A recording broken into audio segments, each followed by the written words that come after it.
La cadena Democracia presenta Controversia. Estamos retomando con fuerza, cumpliendo las metas previstas. Hay que actuar con la fuerza que se necesita. Controversia. Sería un subsidio directo al consumidor. Una zona de seguridad del Estado. Controversia.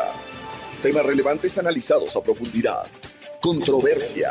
Con Miguel Rivadeneira. Comenzamos.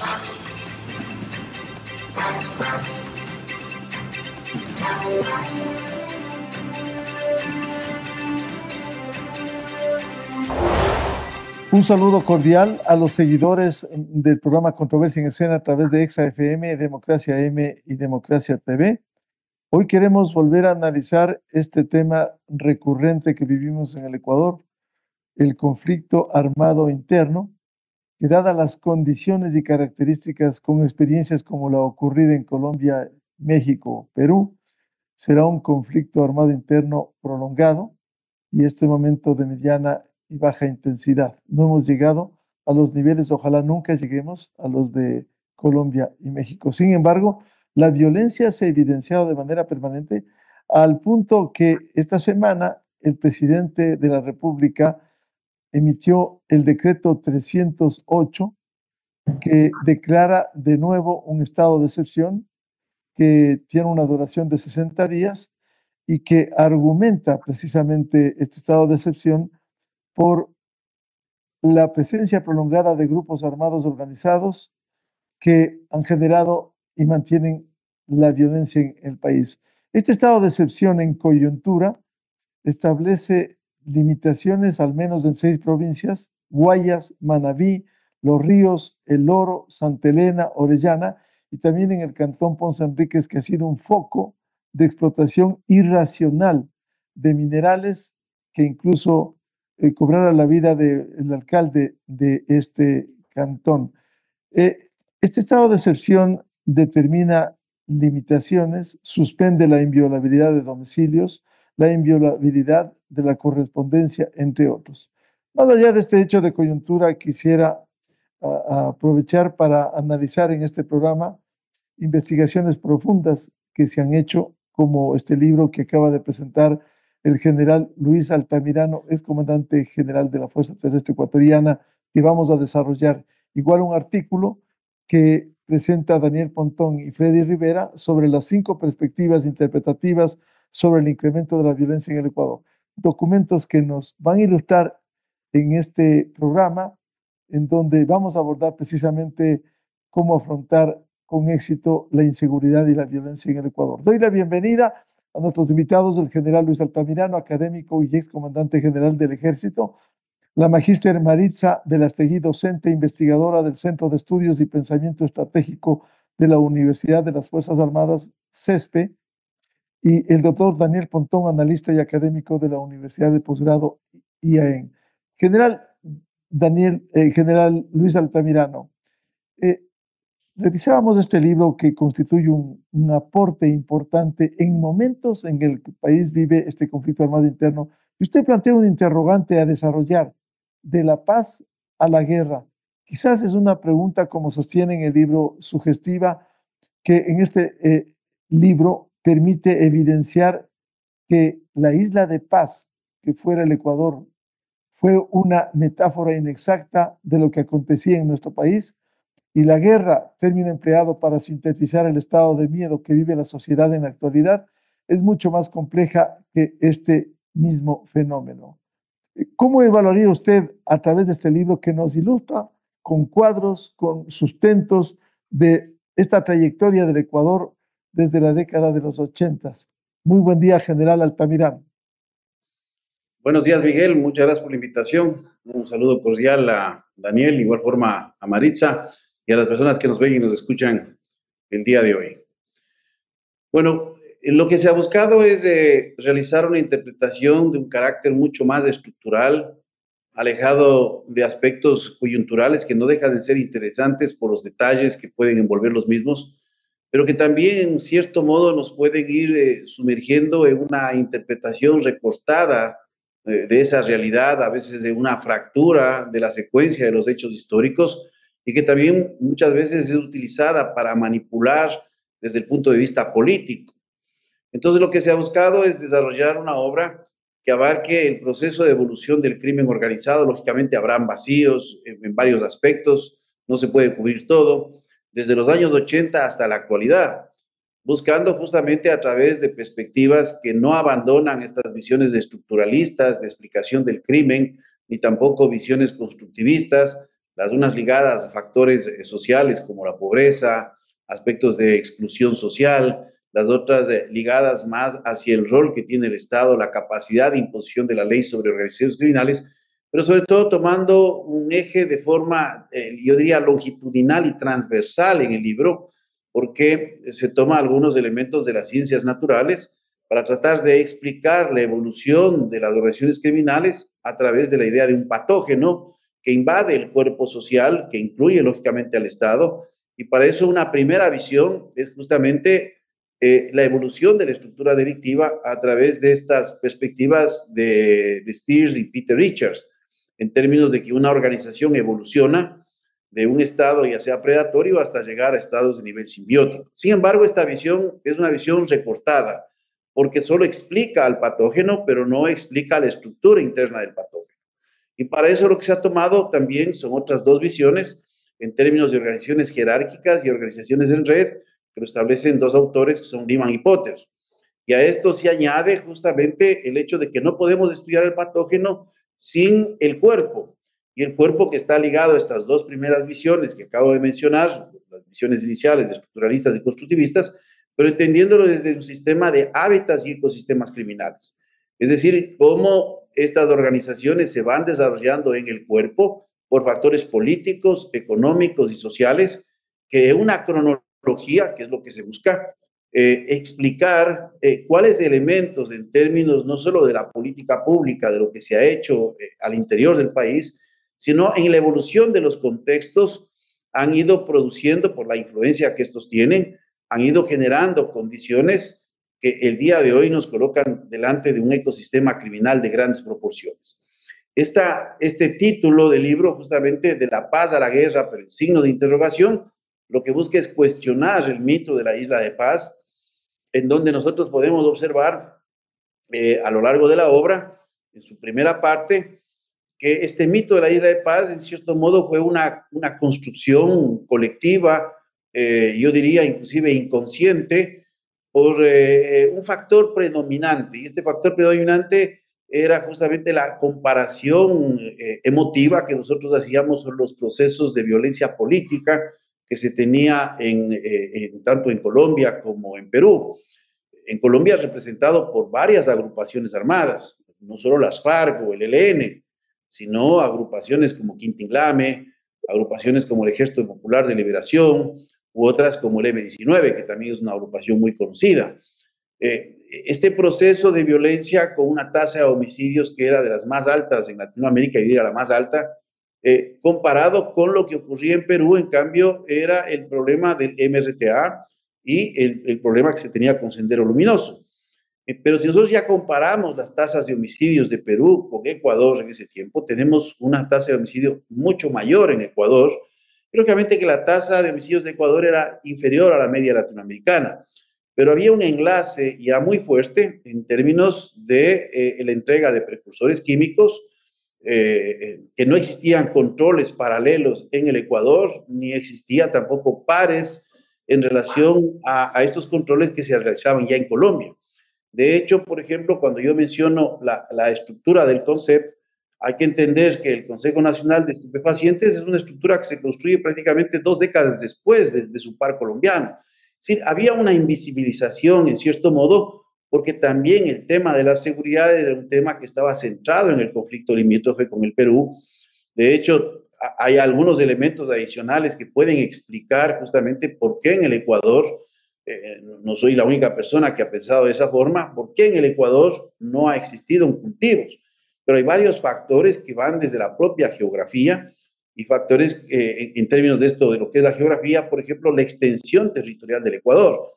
Ecuador es un país en donde su región amazónica apenas sobrepasa los 100.000 kilómetros. De estos 100.000 kilómetros, la mayor parte no tiene conectividad hidrográfica navegable con el Perú. y sobre todo en vías de gran envergadura que generen un comercio. Aparte de eso, el problema limítrofe al mismo tiempo generó que estas rutas incipientes, limitadas, y le dice una persona que ha estado en lo que nosotros conocemos militarmente los tres orientes, o sea, no me han contado, o sea, lo que es estar en Río Santiago, lo que es estar en el Puraray, lo que es estar en el Cononaco, el Napo, que es un río sí de gran envergadura, y el Putumayo, que es un río que compartimos con Colombia, pero que también inicia prácticamente para el Ecuador, en este sector que se conoce como Tres Fronteras, en Perú. Entonces, esta limitación de comercio, dado por el conflicto limítrofe, ha hecho que estas vías fluviales, por ejemplo, no hayan sido interesantes para el transporte de lo que se hacía inicialmente, que era el paso de la pasta base desde Bolivia o desde Perú hacia Colombia. Posteriormente viene el proceso en Colombia en donde se decide el desarrollo de cultivos, porque tampoco había una cultura de la coca enraizada en Colombia. Y esto es importante, que yo discrepo inclusive con algunos autores sobre este aspecto.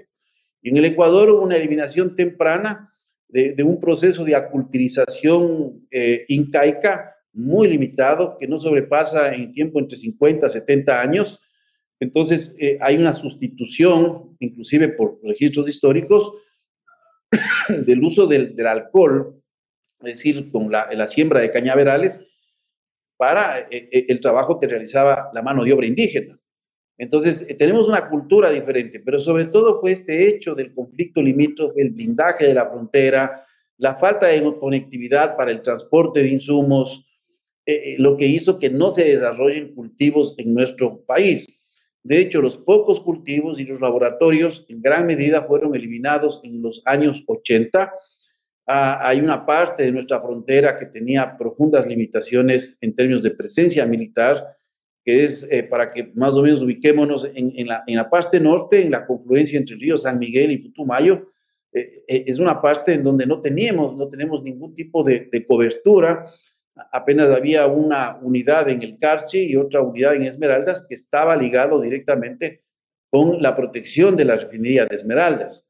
De hecho, la presencia de estos laboratorios se da en estos sectores del actual Sucumbíos y del actual Esmeraldas, pero son inmediatamente eliminados. No hay que olvidarse que durante ese periodo también las FARC, el ELN, las FARC especialmente en el Putumayo, el ELN especialmente en el sector de Nariño, ya tenían conexiones con organizaciones ecuatorianas para la provisión de precursores químicos. De hecho, le cuento, yo mismo estuve en una de esas capturas cuando fui subteniente, en donde capturamos acetona en el sector de Tipishca, que es uno de los puertos pequeñitos, que había un puerto fluvial que conectaba del río San Miguel hacia el Putumayo. Es decir, había este tipo de mecánicas ya presentes. El tráfico de armas que comienza a intensificarse en el 2002, ya cuando comienzan a levantarse una serie de controles fronterizos, ampliarse el comercio con Perú. Es decir, hay una serie de factores que nos llevó a pensar que esta isla de paz era una isla en donde no teníamos vinculación con el desarrollo del crimen organizado, pese que ya existieron organizaciones de carácter simbiótica a finales de los 80 y en los 90, que no generaron violencia porque no había una disputa de territorios. De ese antecedente que nos da a conocer el general Luis Altamirano, que acaba de publicar el libro De la paz a la guerra, evolución del crimen organizado en el Ecuador. Quiero dar la bienvenida al doctor Daniel Pontón, analista y académico de la Universidad de Posgrado IAEN. También acaba de publicar en estos días un artículo muy sugestivo que nos ilustra sobre 5 perspectivas interpretativas sobre el incremento de la violencia en el Ecuador. Y, en definitiva, este artículo ilustra cómo el incremento de la violencia en nuestro país constituye un panorama sombrío y complejo de comprender aún, y que es todavía una tarea pendiente aproximarse al origen de esta problemática. Si se establece el origen, ¿cómo llegamos a esta realidad? Doctor Daniel Pontón, buen día. Estimado Miguel, muchas gracias por la invitación. Un saludo muy cordial a todos, igual a Luis y a la compañera de la no recuerdo su nombre, disculpe, pero bueno. Maritza. Sí, Maritza, sí, discúlpeme. Sí, efectivamente, este es un texto que es bastante sugestivo, ¿no? De hecho, no podría decirse como un paper, es más de un tipo de ensayo, que un poco busca aterrizar en identificar el problema actual, porque yo creo que el problema actual que tiene el país es bueno, tiene muchos problemas, ¿no? Dentro de la seguridad mismo, pero el problema principal es este crecimiento tan acelerado de la violencia, ¿no? Yo siempre me he hecho la pregunta, tía, ¿por qué nos volvimos tan violentos? O sea, ahí un poco me meto en la lógica de Luis, ¿no? Pasamos a ser un país de paz, la isla de paz, ¿no? En marco de una región bastante conflictuada por varios episodios de violencias políticas, criminales. A ser el país, creo yo que ahorita ya estamos siendo el país el tercero más violento de América Latina y creo que es el primero de Sudamérica. O sea, hemos roto todos los récords, ¿sí? Y eso me parece que es una pregunta interesante. O sea, ¿qué le pasó al Ecuador? ¿Sí? Y creo yo que en Ecuador todavía no existe existe esfuerzo. Yo valoro mucho lo que ha hecho Luis, en este caso su libro, porque creo que es un esfuerzo privado muy, muy bien valorado. Yo también he leído su texto, voy a tener el placer de comentar su texto y eso me da mucha gratitud y me enorgullece mucho, digamos. Pero todavía me parece que esa pregunta todavía no la podemos responder como Ecuador, ¿sí? Cada esfuerzo que se ha hecho, más o menos de los últimos 6, 7 años que hemos venido discutiendo este tema, cuando ya se empieza a evidenciar este tipo de violencia tan descarnada, ¿no? Empezando con el tema de lo que pasó en la frontera norte en el año 2018, donde ya por primera vez el Ecuador evidenció actos terroristas como tales en su territorio. Es que esto no ha tenido par y se ha venido exacerbando y cada vez cambiando, ¿no? Nos ha costado candidatos presidenciales, políticos, etcétera, y quién sabe qué cosas más. Y frente a eso no existe todavía un procesamiento. He visto que la academia se ha quedado medio estupefacta. Igual internacionalmente hay mucho interés por Ecuador, pero no hay una variable explicativa. Entonces he tenido alguna capacidad de discernir explicaciones y agruparlas, porque podemos tener muchas explicaciones. De hecho, en el mes de enero, un medio de comunicación sacó un reportaje, hablaba de no recuerdo cuántos, pero cerca de 20 causas, ¿no? Uno puede tener tantas causas como pareceres. Y la idea era un poco sistematizar dónde están las principales aristas, ¿no? Que de alguna otra forma explican de alguna otra forma el problema de la violencia, o el crecimiento de la violencia, la génesis de la violencia que se generaba en el país, pero que cada una no la termina de responder, ¿sí? Creo que en cierta manera estamos viviendo una suerte de rompecabezas, una lógica de que todavía en este rompecabezas faltan piezas que ojalá con el tiempo y los esfuerzos, que obviamente yo valoro mucho, repito, los esfuerzos que se hacen a nivel de la sociedad civil y de las instituciones, se logre aportar más, porque yo creo que justamente son estos mecanismos los que permiten diseñar políticas, que nos permiten aproximar para no acostumbrarnos a este problema. Lastimosamente el país está viviendo un dilema de que ya básicamente no estamos acostumbrando a que la violencia sea parte del día a día, sino a necesidad de cambiar esta realidad que de todo punto de vista es descarnada, es compleja. Frente a eso, he tenido cinco líneas, hipótesis interpretativas que me parece que un poco resumen. Me focalizo mucho en el problema del conflicto criminal carcelario. Al parecer, el Ecuador ahorita vive digamos, las secuelas de un conflicto que se inició en las cárceles, ¿no?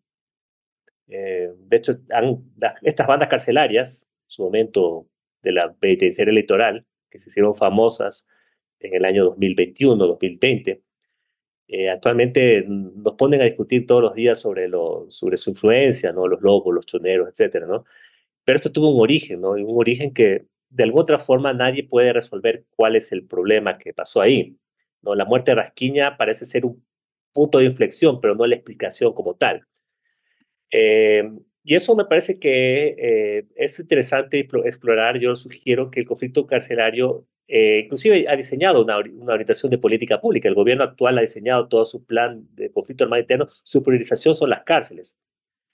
Que yo creo que es algo que se cae de cajón y que es necesario en el país, porque había que parar esa violencia. Lastimosamente, el problema es que está en otro momento, ¿no? Me parece que la violencia, la cárcel paró, pero la violencia en las calles sigue. ¿Sí? Eso por un lado, y parece que hay que indagar mucho sobre lo que pasó, porque esa pedagogía de la violencia que un poco nos dejó en la cárcel no la pudimos parar nunca, ¿sí? Y eso me parece que es interesante porque aquí nos deja un mensaje claro. Las cárceles son un ente importantísimo en la política de seguridad y no su último eslabón, como se pensó en su momento. O sea, no son el último recóndito de la política pública, sino son una orientación importante de la política pública y que hay que pensarla y hay que meter esfuerzos importantes. El segundo elemento básicamente es el tema del narcotráfico, ¿no? Que yo creo que todo el mundo que asocia el problema del narcotráfico, yo creo que son variables que se relacionan. Pero es algo que a mí me angustia mucho porque en este país, lastimosamente, se narcotizó todo, ¿no?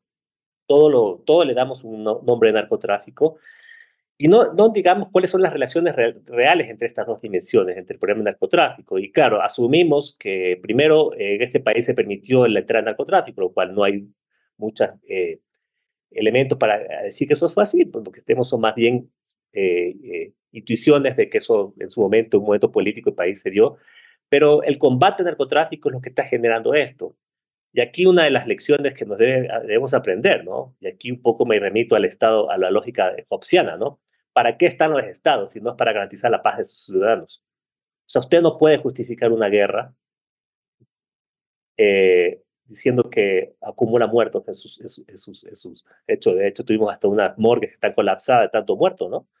Eso me parece que es un propósito. Yo creo que aquí la idea es una crítica importante de la política de drogas, porque me parecería que la política de drogas un poco nos vende el día que hay que atacar las drogas por donde sea, sin importar las consecuencias que eso puede generar. Yo creo que es un llamado a que la política de drogas debe hacerse de una forma mucho más reflexiva y mucho más orientada a lo que son la control de ciertos riesgos que generan este tipo de guerras, ¿no? Sin embargo, también hay unos claros oscuros en este tema, ¿no? Que básicamente tiene que ver con el tema del microtráfico, ¿no? Al parecer los mercados criminales en este país no son los que están generando, o sea, los grandes mercados criminales, la violencia, sino es el microtráfico, son disputas más territoriales.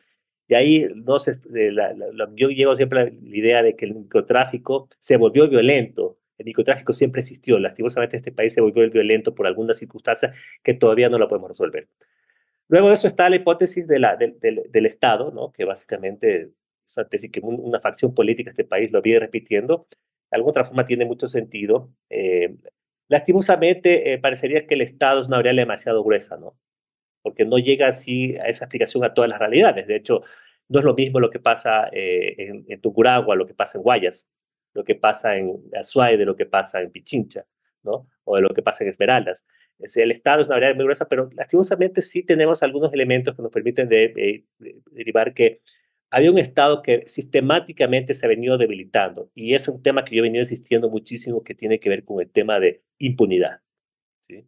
El sector justicia es un sector que lastimosamente ha retrocedido muchísimo en su capacidad de responder a las expectativas ciudadanas y que sobre esa situación muy poco se ha hecho en los últimos años. De hecho, yo creo que es una de las grandes tareas de los gobiernos, tanto de Noboa como de Lazo, haber respondido adecuadamente con el sector justicia, no en el tema del show político, porque lastimosamente para el show político tenemos mucho, sino una justicia que responda mucho más a los intereses ciudadanos, ¿no? Que resuelva, por ejemplo, los casi 8.000 muertos que hubo el año pasado, ¿sí? Y si usted una tasa de resolución, acogiéndonos eso a las recomendaciones que hace los organismos internacionales que dicen que el problema de impunidad es un factor directamente relacionado con el incremento de la violencia, sin eso no vamos a salir y lastimosamente eso no ha pasado en el país y más bien los indicadores van en contrario. Un crecimiento de la violencia abrupto y un decrecimiento total de la capacidad del Estado de responder frente a eso. El tercero es la teoría que un poco Luis lo solventa, que es el tema del ecosistema criminal. La teoría del ecosistema criminal es básicamente focalizar en territorios, ¿no? Hay territorios distintos que un poco la alteración de ciertos factores sociales, de control social o económicos ha generado que se dispare las economías ilícitas, se dispare la violencia y sobre eso hay tampoco muy poca respuesta del Estado, ¿no? Yo creo que, por ejemplo, Guayas, Manabí, Esmeraldas, Los Ríos, El Oro, está repleto de ese tipo de ejemplos, pero la capacidad del Estado de entender la política pública sobre eso, que vaya mucho más allá de solamente el esfuerzo de Fuerzas Armadas o Policías, o sea, el enfoque más reactivo, es limitado. Entonces, me parece que eso entendiendo la teoría de ecosistema criminales, no se puede tener una visión mucho más integral sobre ciertos territorios. La política territorializada que dice el presidente Noboa tiene que tener una visión integral en sus intervenciones, ¿no? Y por último, no quiero alargarme, es el tema del método de la violencia. Yo creo que la violencia ya tiene vida propia en el país. No todo es narcotráfico, no todo es crimen organizado. Lastimosamente, la violencia es algo que ya se constituye una especie de fantasma, una especie de virus que ha pululado en el grueso de la sociedad. Y las estadísticas son graves, ¿no? Son simples, son bastante demostrativas, ¿no? Cómo ha crecido la violencia, por ejemplo, en ciertos sectores del país que anteriormente eran tranquilos, ¿no? Por ejemplo, que Fernando Carrión hablaba hace unos tiempos atrás de la famosa media luna y después decía, ahorita estamos en una especie de la U, ¿no? Y esta U quiere decir que ya hay provincias del oriente que empiezan a dispararse el tema de la violencia y sobre ese tipo de realidad no estamos viendo absolutamente nada. Y frente a eso lo que tenemos que tener claro es que la violencia se constituye un método de reproducción de las relaciones sociales, de los conflictos sociales. Y si que no hay una política adecuada de pacificación de la sociedad, muy poco vamos a poder avanzar sobre ello. Bienvenida a la Magíster Maritza Velastegui, docente investigadora del Centro de Estudios y Pensamiento Estratégico de la Universidad de las Fuerzas Armadas, CESPE. ¿Cómo ha visto, cómo llegamos a esta situación con estos antecedentes, estos orígenes que nos han descrito el general Luis Altamirano y el doctor Daniel Pontón? ¿Cómo llegamos a este punto en el que estamos inmersos en medio de un conflicto armado interno? Muy buen día. Muy buenos días, Miguel, a la audiencia y a todos los invitados al panel. La verdad es bastante interesante hacer análisis respecto a la seguridad, sobre todo a la seguridad interna que está pasando actualmente en el país. Tenemos datos, como bien ha acabado de exponer mis antecesores, datos muy importantes y debemos leer entre líneas qué es lo que nos está diciendo, pero sobre todo a dónde nos está llevando. Hasta el año 2023 tenemos algunos datos respecto a la seguridad interna, donde terminamos el año con 7.878 muertes violentas, del cual tenemos una tasa de 46.5 asesinatos u homicidios intencionales por cada 100.000 habitantes. Esto a nosotros nos convirtió al Ecuador en uno de los países, por no decir el país más violento de la región. El 36% de los ecuatorianos en edad de votar se queja de ser víctima de algún tipo de delitos. 500 ecuatorianos son víctimas de delincuencia cada hora en el país. De ahí que el 68% de mujeres se siente insegura en las calles y el 59% de hombres tiene también esta sensación, esta percepción de inseguridad. Para el año 2024, inicios del 2024, se había mencionado de que los asesinatos y los homicidios intencionales habían bajado por lo menos en un 17%. Sin embargo, la delincuencia en las ciudades, en las grandes ciudades, incrementó. Incrementó de una manera bastante trágica, diría yo, porque además la gente empezó a sentir que había una especie de industria criminal porque se empezaba a demandar por partes y piezas de vehículos, sabemos perfectamente el mercado de los celulares, por la compra de este tipo de productos de origen ilícito, porque no tienen facturas, porque ingresan al país de manera controversial. Lo que se pierde en Ecuador se vende en Colombia, el problema de las actividades ilícitas de Colombia vienen a parar a veces en el Ecuador. Y todo eso viene a ser un sistema organizado transnacional de delincuencia.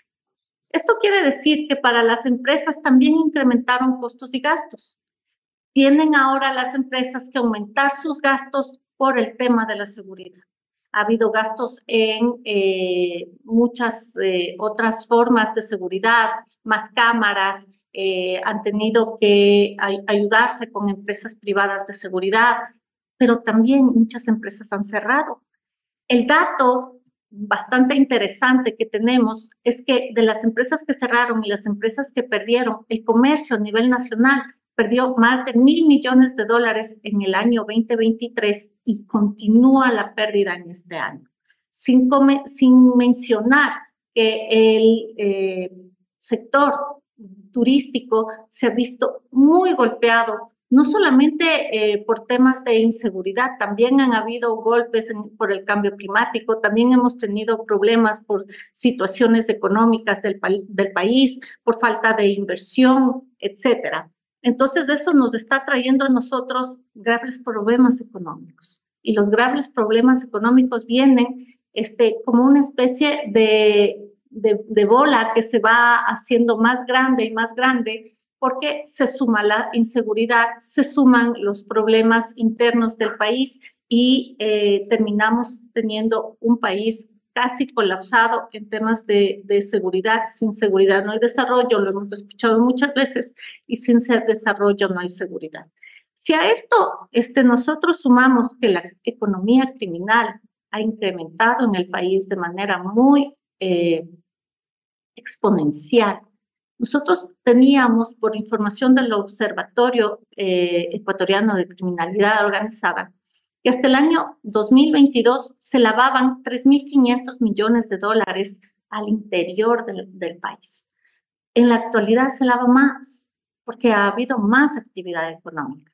A más de eso, nosotros nos damos cuenta que se ha abierto las actividades ilícitas, y también hay una especie de percepción de permisividad de los controles. No se han aumentado los controles, tenemos leyes, poco sabemos si es que se están cumpliendo las leyes como tiene que ser. Tenemos 90% de percepción de que no pasa nada con la justicia, un nivel de impunidad muy alto. Cuando nosotros ya tratamos este tipo de cosas, estamos hablando de un sistema integral de inseguridad, un sistema integral de percepción de que en el país no están funcionando ni los controles, ni la justicia, ni los organismos de seguridad y defensa. Algo está pasando que realmente necesita una cabeza, necesita una reacción, necesita una especie de liderazgo que organice, que controle, que dé el camino a seguir para que esto realmente tenga una salida. Pero si nosotros seguimos y continuamos en esta situación, difícilmente vamos a conseguir una respuesta de una sola persona, sea un líder político, sea un líder estratégico, o sea una persona que tome las riendas sueltas. En el tema del lavado sabemos perfectamente que el país es un país dolarizado, por lo tanto somos un punto atractivo, somos un punto geográfico bastante estratégico para el lavado. Y además tenemos que tomar en cuenta que estamos entre los dos países productores tanto de narcotráfico en el norte como de contrabando de armas en el sur. Entonces el Ecuador se vuelve un país bastante atractivo para pasar lo que nos está sucediendo. Lo que nos está sucediendo en el Ecuador es una situación causa-efecto. No es una situación que ha pasado desde hace poco tiempo, todo lo contrario, tiene su tiempo en haberse desarrollado en la manera en que se ha desarrollado y nos está pasando factura mucha cultura que nosotros hemos empezado a sentirla, a identificarla y a sentirnos identificados con una cultura de la inseguridad, de la permisividad, de la tolerancia y de la impunidad. Nos hemos vuelto poco reactivos en el sentido de comunicación, de análisis y de ver las estrategias para atacar a tiempo, no reactivamente, sino proactivamente a la seguridad interna del Ecuador. En este sentido, creo que somos todos responsables, corresponsables. Hemos pensado que organismos de seguridad y defensa nos van a sorprender con las capacidades que estos tengan de eliminar las amenazas, cuando bien sabemos desde la academia y bien sabemos desde otros puntos de análisis que las amenazas no se van a ir si no existe un control integral, si no existe una correspondencia, si no existe una cooperación entre todo el Estado, entre todo ese engranaje gigante que significa el Estado, sumando también la empresa privada, la academia, el comercio exterior, la industria, todos en una cultura de seguridad para aumentar la sociedad en seguridad. Aquella sociedad que responde a las necesidades de la sociedad, sin esperar y poner en manos de terceros soluciones, resultados, o esperando que alguien nos dé una especie de mano o de solución inmediata, o ir hacia la inmediatez. La inmediatez hasta ahora nos ha dado como resultado mal. No se puede así. Por ese lado no es. Si la inmediatez, ya nos hemos dado cuenta que todo se está fortaleciendo, la amenaza se está poniendo más difícil, la economía criminal está moviendo más los tentáculos, entonces nos tenemos que dar cuenta que estamos equivocados. El camino no es ese. Además de todo lo dicho, tenemos que sumarnos los sistemas que nosotros tenemos como sistemas fuertes por estar dolarizados, y tenemos controles que vienen desde organismos internacionales para que nosotros podamos luchar contra el lavado de activos, que es una de las principales razones de tener al narcotráfico, de tener los delitos y todas las actividades ilícitas permeando todos los estamentos, tanto del sector público como del sector privado. Entre esos, por ejemplo, tenemos que darnos cuenta que aquellos sistemas de control para el sistema financiero nacional, para el sistema de economía popular y solidaria, para el sistema de seguros, las empresas inmobiliarias, las empresas de la construcción, la compra y venta de vehículos, compra y venta de oro, etcétera, etcétera, todo ese engranaje del sistema no está funcionando porque no está respondiendo a los controles que deberían ser suficientes para la detección temprana del lavado de activos. Sí. En este programa se ha hablado de impunidad, entre otros de los problemas.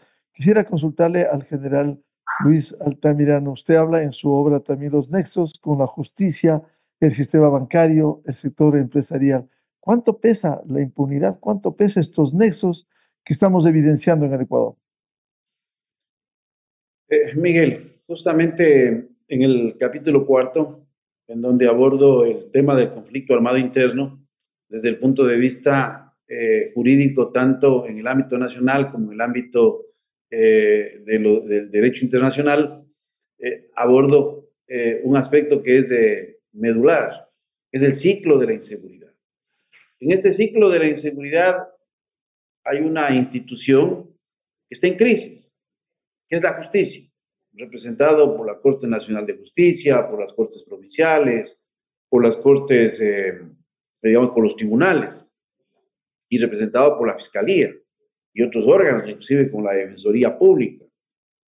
Entonces, si tenemos un sistema de justicia que no tiene capacidad de dar respuesta a estos procesos, de impartir justicia de la forma más objetiva posible, lo que se alienta es justamente a que estos mecanismos, ya sea de corrupción o de intimidación, imperen, y a la final tenemos como resultado la impunidad. Mire, un dato actual, para darle en números cerrados. En la actualidad, 1 de cada 10 homicidios tienen resolución de determinación de responsabilidad. Es un país que es más fácil matar que hacer cualquier otra cosa. 1 de cada 10. Cuando uno revisa los datos de los últimos años, y para darles en números cerrados, hablamos que hemos bajado en estos últimos años de 30, un poco más era de 30 a 20, de 20 a algo más de 10, y hoy estamos ya menos de 10. Es decir, que en un plazo de 4 años, prácticamente el cometer un homicidio en el país nos lleva a que la probabilidad de que usted sea juzgado, sentenciado y tenga que asumir justamente esa pena retributiva a la sociedad, que es la privación de la libertad, realmente no ocurre. estamos viendo un delito contra la vida, en donde el Estado tiene inclusive una obligación de acción pública sobre el mismo. Vemos que hay una total incapacidad, sea que esto venga de los ejes investigativos, pero es el procesamiento, el impulso que tiene que dar la Fiscalía, o sea que estas decisiones o malas decisiones se van tomando en los tribunales. Entonces estamos viendo ahí este ciclo de inseguridad que se sigue realimentando. Mire, no he buscado a lo largo del libro dar una sola explicación, porque aquí no hay una sola explicación. Es justamente lo que busca llenar el libro, es un vacío frente a una sola explicación, porque en este mundo, que digo hiperconectado, también es un mundo hipersimplificado, en donde se fractura la historia con una facilidad absoluta y en donde se manipula con la finalidad de buscar a través de la opinión una tendencia de favoritismos a unos u a otros. Es muy fácil decir, es que tenemos que anticiparnos, sí, pero ¿qué propone? Ese es el problema del país. O sea, hablamos de anticipación, abordamos la coyuntura, queremos abordar la estructura. Yo planteo algunos aspectos que con toda seguridad tendrán mucha resistencia, pero se requiere voluntad política, capacidad de innovación. Porque usted puede tener conocimiento, pero puede estar atado a viejos paradigmas. Ese es el problema. La capacidad de aprender a desaprender, de aprender a aprender.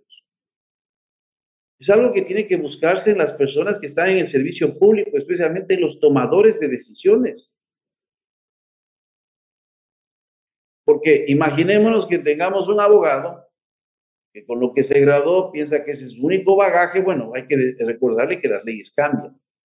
Lo propio pasa cuando manejamos un área tan compleja como la seguridad, que no envuelve solo lo militar, que no envuelve solo lo policial, que envuelve una serie de áreas de conocimiento.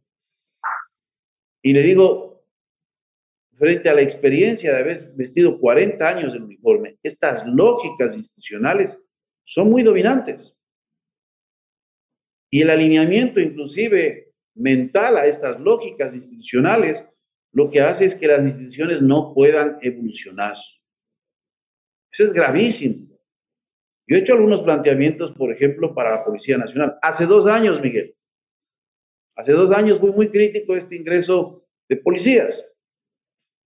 Hace 2 años fui muy crítico a este ingreso desmesurado de guías penitenciarios sin ningún tipo de plan sistémico. Pero hay otras alternativas, no solo para las cárceles, para la fuerza pública, para otras áreas. He mencionado mismo en sus entrevistas la necesidad de que la estrategia de intervención de fuerza esté complementado por otros elementos. Inclusive le dije, hay visiones desde la propia estrategia en donde va complementos de la área de acción social, en lo que se llama operaciones de carácter integral, que fue parte del cambio que se impulsó en la doctrina del ejército en el 2019, en donde en un año se incluyeron una serie de conceptos, desde el concepto de acción unificada, que prácticamente, digo, con toda seguridad muchos no han leído esto, pero ahí están conceptos que se tomaron de la experiencia de otros países sobre una necesidad de atender el problema, no solo desde el eje de la violencia y de la capacidad de imposición de la ley, sino de una manera mucho más amplia. Entonces, estamos frente a una crisis. Es una crisis que se presenta en varios sectores que están completamente vulnerados, uno de ellos la Policía Nacional. Lógicamente las Fuerzas Armadas también tienen sus deficiencias. Yo no estoy en defensa de instituciones, pero la Policía Nacional es una institución que está en crisis, porque es la institución natural que tiene que dar respuesta frente al crimen. El sistema de justicia está en crisis, el sistema carcelario está en crisis, pero no son las únicas crisis, porque hay factores facilitadores de la inseguridad que están ligados con la inclusión económica y social, que están ligados con la educación, que están ligados con la generación de trabajo, de oportunidades, de inversión, etcétera, etcétera. Y justamente en la parte final del libro hablo de todo esto, de tener una visión mucho más integral, de un esfuerzo de ir más allá de una política de gobierno a una política de Estado que se genere consensos. Y con esto yo quiero terminar. En el Ecuador, yo creo que nos falta altruismo. Ese es un problema, le digo, muy grave. En el Ecuador nos falta generosidad. En todos, porque el uno tiene la razón, pero el otro no tiene la razón. Se puede construir desde diversas visiones. Claro. En general, Altamirano, pero en su análisis usted encuentra nudos críticos, defensa, el tema de la inteligencia, Fuerzas Armadas. ¿Cómo superar eso? Mire, no se trata solo de recursos, ese es el problema. Entonces, cuando pensamos en la entrega de recursos y no cambiamos la arquitectura, el modelo de gestión, bueno, lo que tenemos es un modelo de gestión que sigue consumiendo estos recursos, pero que los resultados no van a ser los más eficientes. El concepto de eficiencia tiene que ser incluido en la visión desde el sector público. No porque da el Estado, podemos utilizar los recursos como queremos. Entonces, mire, por ejemplo, lo que es la fuerza pública. En este país, cuando hablamos de fuerza pública, concepto que se retomó, pensamos que la fuerza pública es Fuerzas Armadas y Policía Nacional. Bueno, yo le digo, ¿por qué no es el Cuerpo de Vigilancia Aduanero o el Cuerpo de Seguridad Aduanero? ¿Por qué no es? Es que es otra categoría, ¿no es cierto? ¿Por qué no es el Cuerpo de Vigilancia Penitenciario? Darle institucionalidad, fortaleza. ¿Por qué no tenemos un servicio de inteligencia también independiente? Una tercera agencia, por ejemplo. No, es que todo puede ser utilizado políticamente. Políticamente puede ser utilizado cualquier cosa cuando hay el gobierno equivocado. Si mañana aquí colocamos la Constitución de Dinamarca, la mejor constitución del mundo, la de Noruega, la realidad no va a cambiar porque somos las personas las que no hacemos cambiar esta realidad. Ese es el problema que tenemos en el país. Tenemos la ilusión de que cambiamos las leyes y cambiamos la realidad. Entonces estamos muy equivocados. Yo creo que esa falta de generosidad, le digo, en el ecuatoriano, en el sector político, es más aún. Es la rivalidad lo que prima. No es el reconocimiento al otro. Y algún aspecto que mencionaba justamente Maritza, mire, aquí hay un problema antropológico que lo pongo en el epílogo, en sentido personal, en sentido de mensaje. La viveza criolla. La viveza criolla no es de ahora, la viveza criolla es un fenómeno que viene desde la propia colonia y por eso tiene ese nombre, que es la forma como voy a evadir el cumplimiento de la norma establecida en las Cortes de Indias, a través de las disposiciones del monarca. Y ese es el término de cómo tenemos la cultura de la trampa. Una cultura de la trampa sumada a una cultura de poca generosidad en la política, que es un ambiente de confrontación, porque es lógico, son ideas diversas, oposiciones diversas, pero sumado con estos fenómenos, ha vuelto de que el campo de la política se vuelva realmente un verdadero campo de batalla, en donde lo último que se piensa es en el progreso del país y de la sociedad. Es gravísimo lo que pasa en el país. No hay espacio para la generación de consensos. Y lastimosamente estamos detrás de empresas electorales, porque muchas de ellas son empresas electorales sin ideología, sin visión, y que al final vemos están rodeados de los mismos, que transitan de una tienda a otra tienda política con un personaje y después están detrás de otro personaje. Yo creo que el país tiene que entrar en una conciencia de a quiénes elegir. Porque mire, yo le voy a contar una experiencia, y con esto termino. Estuve en la Comisión de Seguridad y Soberanía y Relaciones Internacionales en el periodo anterior, en 3 ocasiones. Es penoso, porque están personas que no conocen, no saben del tema, no tienen estudios en el área, no tienen una mínima experiencia. ¿Cómo habla con esas personas? Y esas personas son las que hacen las reglas que son los parámetros. Pero si yo recién conozco, háblese que mañana me hablan de gastronomía, y yo voy a la comisión de gastronomía, pero no sé hacer ni un huevo frito. ¿Qué opinión voy a dar? Si pongo más sal, menos sal, ¿qué hago con las recetas? Entonces, eso es lo que hay que entender, y perdónenme que ponga estos ejemplos, pero esa es la penosa realidad que tenemos en el país. Entonces, mañana no nos quejemos de lo que tenemos, de quienes nos dirigen, porque tenemos muchas personas improvisadas. Efectivamente, doctor Daniel Pontón, esto de la política, su incidencia, empresas electoreras, efectivamente, que cada campaña electoral aparecen, y también la violencia política que se ha mencionado y que hemos vivido en el Ecuador. Sí, me parece interesante lo que me pregunta Miguel, porque, a ver, el tema de la política, yo personalmente creo que ese ha sido uno de los factores que no está analizado en el texto, porque creo que factores faltarán siempre, ¿no? Pero yo creo que Ecuador vive una especie de, como dos realidades, ¿no?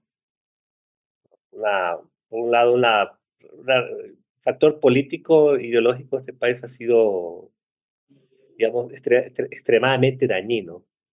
Inclusive nos ha llevado a lo que dice Luis, a tener políticas de seguridad que se oriente mucho más en función de la coyuntura, en función de lo que a mí me parece. Lo peor que se puede hacer en un país como lo que atraviesa el país, la situación del país en este momento, en el Ecuador, es esta lógica de ensayo y error, ¿no? Esta lógica de siempre estar pensando de nuevo a fundar cosas.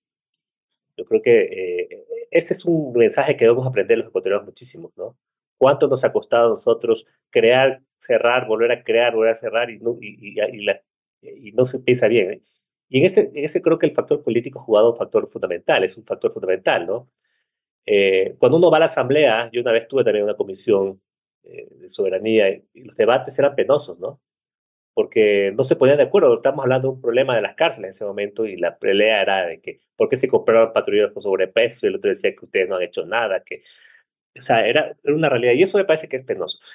A eso usted le suma que el sistema político ecuatoriano, ¿no? Es algo que no lo hemos pensado, porque lastimosamente la estrategia de seguridad no se agota en policías y militares, tiene que ser pensado integralmente y hay que actuar también pragmáticamente. La pregunta que tenemos que hacer es si el sistema político que tiene el país no es un caldo de cultivo para la realidad que estamos viviendo. ¿Y qué vamos a hacer para cambiarlo?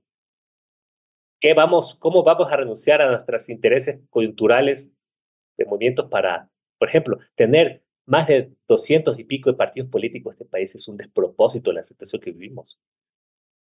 O sea, de alguna otra forma eso ha aumentado y ha agudizado el problema de la violencia política, que es otro tema, ojo, es un tema que eso tiene que ver con el método. Cómo la violencia ya llegó a la política. Y ya no solo es que el narcotráfico se cooptó la política, sino que la política se apropió de la violencia criminal para resolver conflictos. O mire el caso de Villavicencio, ¿no? Que es cuando quieren decir que es un problema de violencia común, cuando todos saben que es un problema político que está ahí metido. Yo creo que es uno de los grandes temas que todavía no se debate en el Ecuador, el tema de la violencia política. Y ojo que el próximo estamos a puertas de una elección que puede ser una de las elecciones más violentas que hay en el país, dadas las circunstancias como las que estamos viviendo ahorita, y la poca y casi escasa respuesta por parte del Estado y de las autoridades y de la sociedad para poder solventar este problema, ¿no? Magíster Maritza Velastegui, ¿a dónde nos está llevando todo esto en estas condiciones de violencia en el Ecuador? Miguel, en esta crisis, como en todas las crisis, también hay oportunidades. Y yo pienso que un tomador de decisión con visión estratégica podría darse cuenta que es un buen momento para invertir en la tecnología, en la investigación y en la innovación para el sector de la seguridad y de la defensa.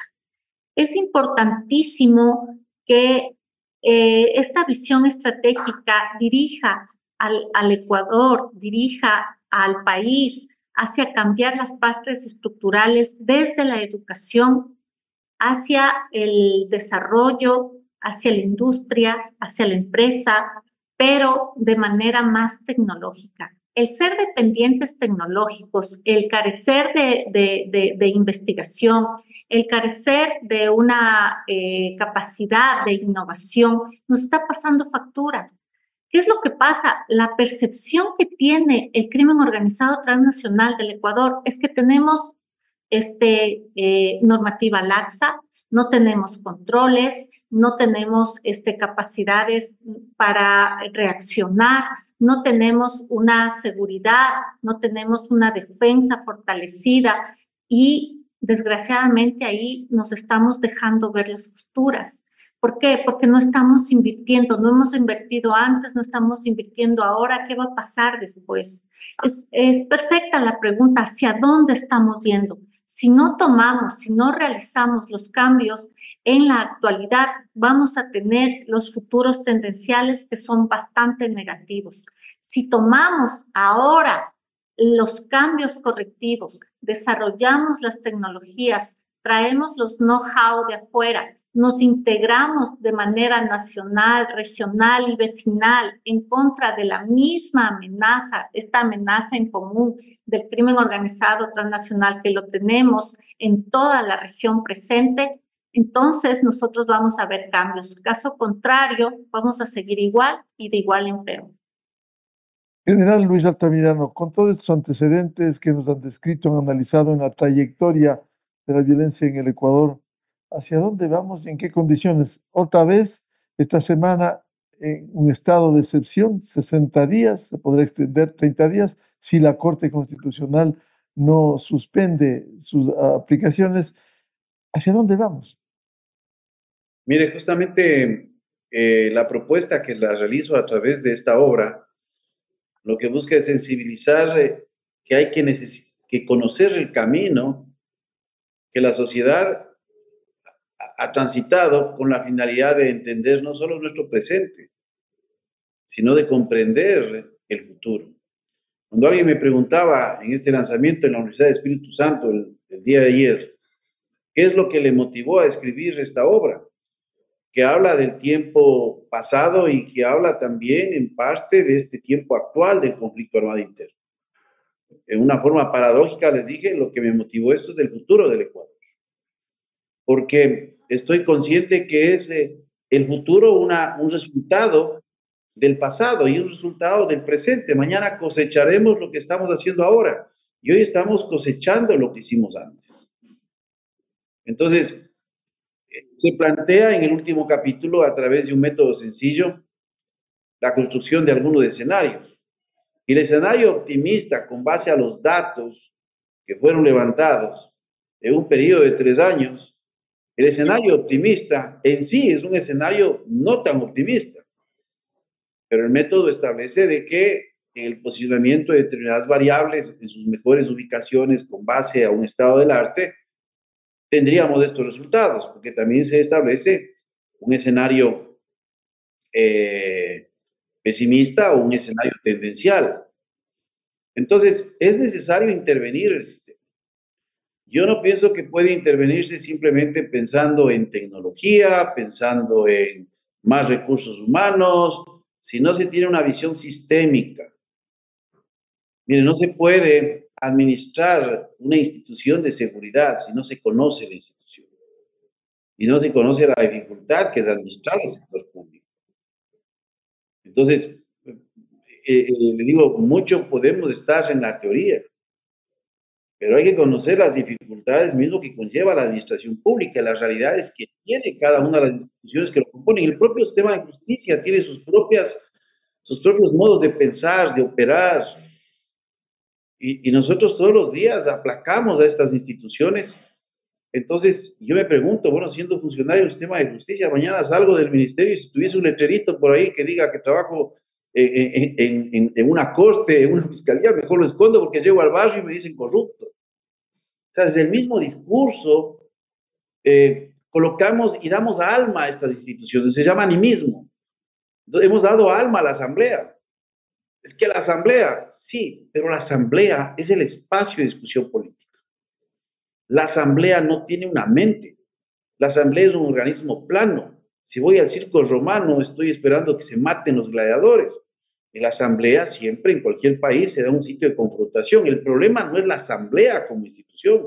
El problema son quienes la componen, con visiones sectarias, con agendas de impunidad, sin agendas de país.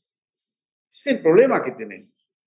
Entonces, permítame, Miguel, para cerrar, por el tiempo también, yo recomiendo a las personas que estudian el área de seguridad, sin que lo que está presentado justamente en esta obra, de la paz a la guerra, se constituya en una verdad, que haya una posibilidad de comprender personas que incursionan en el área política, personas que están en el área del manejo de la legislación, personas que están en el sector seguridad, que lean este libro, con la finalidad de entender justamente desde una visión, porque nadie es dueño de la verdad, el camino que el Ecuador ha recorrido. Y así tendremos mayores insumos justamente para proyectar cuál es el futuro que nos puede esperar de aquí a poco y en el largo plazo.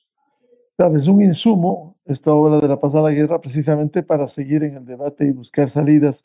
Doctor Daniel Pontón, con estos antecedentes que hemos analizado y con estos insumos, ¿hacia dónde vamos? ¿En qué condiciones? ¿Un nuevo estado de excepción y luego?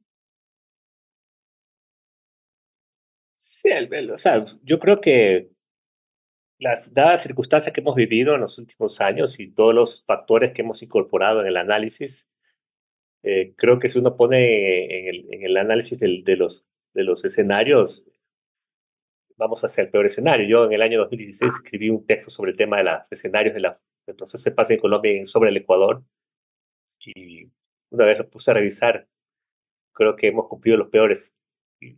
Más nos hemos extralimitados. Y lastimosamente esto es una realidad, ¿no? O sea, yo creo que Ecuador ha vivido unas épocas tan oscuras que uno hace presagiar que todo lo que viene de aquí adelante es peor, ¿no?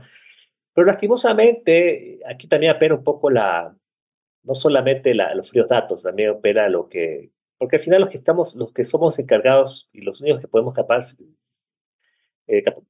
para sacar esto, ¿no? Somos los ecuatorianos. Ahí hablamos como un gentilicio amplio, ¿no? Porque esto lastimosamente no solamente que afecta a un grupo político u otro, esto afecta a un grueso país, ¿no? La violencia permea todo el estrato de la sociedad, hay gente, menores de edad, niños, muertos, ¿no? Que lastimosamente es así. Y cuando uno entiende que esta situación se empieza a dar, el escenario pesimista es mucho más negativo, ¿no? Yo creo que lastimosamente hay que aprender otras realidades, ¿no? Yo creo que aquí hay que jugar mucho también en el ámbito psicosocial de las personas, ¿no? Yo veo mucho, sobre todo en el ámbito de las Fuerzas Armadas, la policía, ¿ya? Y también, ni hablar en la justicia, suerte de derrotismo, que es lacerante, es complicadísimo, ¿no? Y el problema es que no hemos tenido todavía una mediana política pública exitosa, que sea como una especie de lo que se llama los ciclos virtuosos de la política, ¿no? Porque una cosa trae a otra, ¿no? Y eso no pudimos tener. Nos hemos acostumbrado a perder, y peor aún, nos hemos acostumbrado a eso, que creo que eso es lo peligroso. Yo creo que hay que trabajar mucho en ese nivel, y ojalá se pueda a un rato tener buenas noticias de que las cosas van saliendo, ¿no? El gobierno ha hecho esfuerzos, yo no quiero entrar en el juego de que todo lo que se ha hecho malo. Lastimosamente los estados de excepción son un recurso que, dada la premura y la inercia de las políticas, los gobiernos reculan en eso, y ellos saben que no es una solución, lastimosamente no tiene opción. Pero si eso detrás nos deja aparejado una actividad importante, como por ejemplo este gobierno, el trabajo con las cárceles, me parece que es importante. No con eso quiere decir que está terminado. Y el próximo gobierno nos deja algo importante. En el tema de la justicia podemos ir sumando acciones, ¿no? Lastimosamente hay que encontrar sentido de la política en el andar, ¿sí? Y ojalá la política no destruya lo poco que se ha construido, ¿no?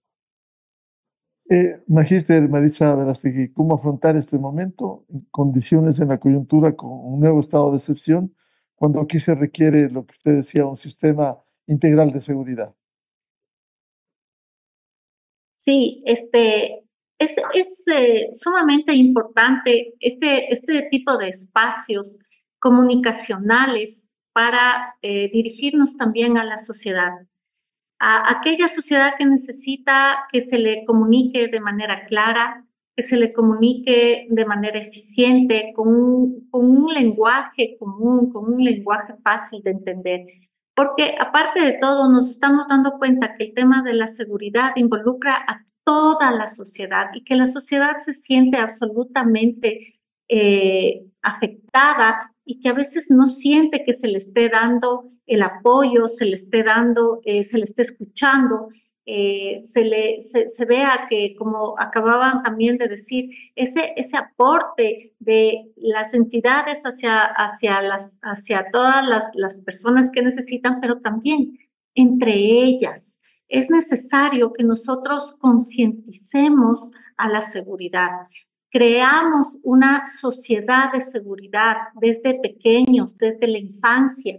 Vayamos rompiendo paradigmas de que el ecuatoriano es corrupto, de que existe la posibilidad de que los jóvenes prefieran tener el dinero fácil, rápido, ágil, convirtiendo a una especie de narcocultura en una identidad latinoamericana. Y eso lo tenemos que hacer desde la academia. Tenemos que empezar a darnos cuenta que ahorita existen las tecnologías de punta, la inteligencia artificial, estamos en una cuarta revolución industrial para la defensa, también es positivo.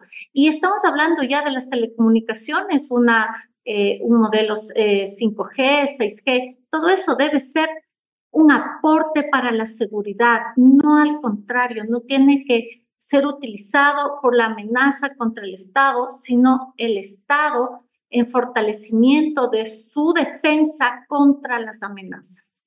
Eso es lo que yo pienso que se debe mejorar con políticas públicas, con mayor comunicación y con una comunicación generalizada hacia toda la sociedad, porque todos estamos inmiscuidos en este problema y además necesitamos el apoyo y la ayuda internacional, nacional, regional y vecinal, porque aislados no vamos a poder defendernos de las amenazas. Es muy difícil y es caro. Seguiremos analizando estos temas tan importantes cuando vivimos un conflicto armado interno prolongado. Hemos usado insumos importantes como lo que publica la revista Sociología y Política hoy, en la revista digital de la Universidad Central del Ecuador, artículo del doctor Daniel Pontón y Freddy Rivera. Sería bueno conocer dónde se puede acceder al libro de La Paz a la Guerra del general Luis Altamirano, muy puntualmente. Está disponible en DINE Ediciones, que es de la revista Diners, entonces puedes realizar el pedido y sin ningún costo adicional le envían directamente. De igual forma está disponible en Librería Española, Librimundi, Mr. Books y en la ciudad de Quito en Rayuela. Muchas gracias por brindarme esta oportunidad de mencionar. Muchas gracias. Quiero agradecer la participación en este análisis. Les comprometo a seguir hablando porque, como insisto, estamos en un conflicto armado interno prolongado de larga duración que ojalá en algún momento termine, pero hay experiencias como la de México, Colombia, Perú. Muchas gracias al general Luis Altamirano, académico, ex comandante general del Ejército, la magíster Maritza Verastegui, docente investigadora del Centro de Estudios y Pensamiento Estratégico de la Universidad de Fuerzas Armadas, CESPE, y el doctor Daniel Pontón, analista y académico de la Universidad de Posgrado IAEN. Gracias por su aporte. Seguiremos hablando de esto. Adiós. Gracias. Muy buen día. Con Chao, este Luis. cerramos. Chao, Miguel, gracias. Gracias. Con esto cerramos el programa Controversia en Escena a través de EXA-FM, Democracia M y Democracia TV. A los miles de seguidores del programa les deseamos un feliz fin de semana a todos. Muy buen día. Esto fue Controversia, temas relevantes analizados a profundidad. Miguel Rivadeneira vuelve el próximo sábado.